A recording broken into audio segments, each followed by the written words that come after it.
Well, I moved to Dallas in 1941, and then I went into service in 43, and then I went back to Dallas in 46, and in 47 I left and came out here. I was stationed in Reno for 2 years, and I came over once on a furlough in July, and in my khakis, and I froze to death at night.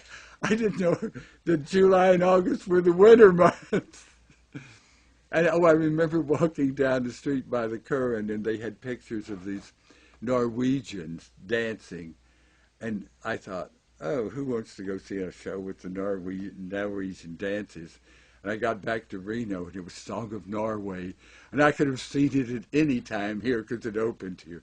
I was furious because it was a wonderful show.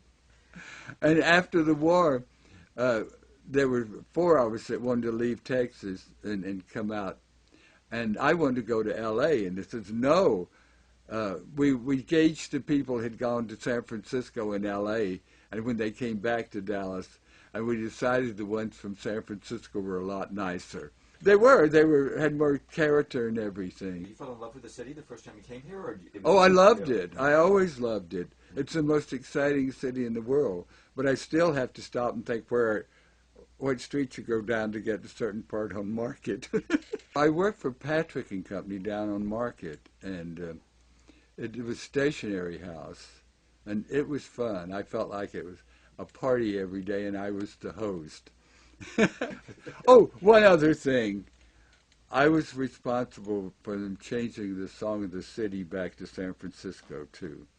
Warren Hinkle was in here one night, and I was playing San Francisco tapes, and he liked I'm Always Drunk in San Francisco, which it's not drunk, it's talking about intoxicated by the city.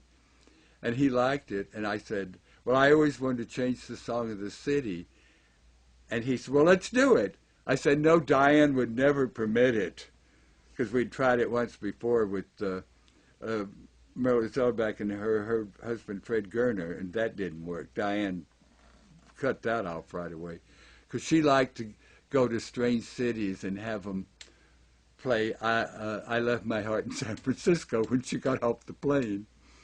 Well, anyway, we did get it changed. Now, San Francisco's the official song, and I Left My Heart's the official ballad.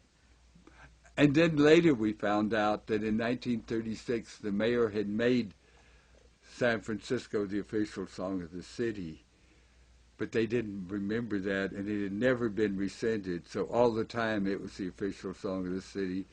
And George Curry hated me, because every time they said anything about San Francisco, he said MGM was behind me.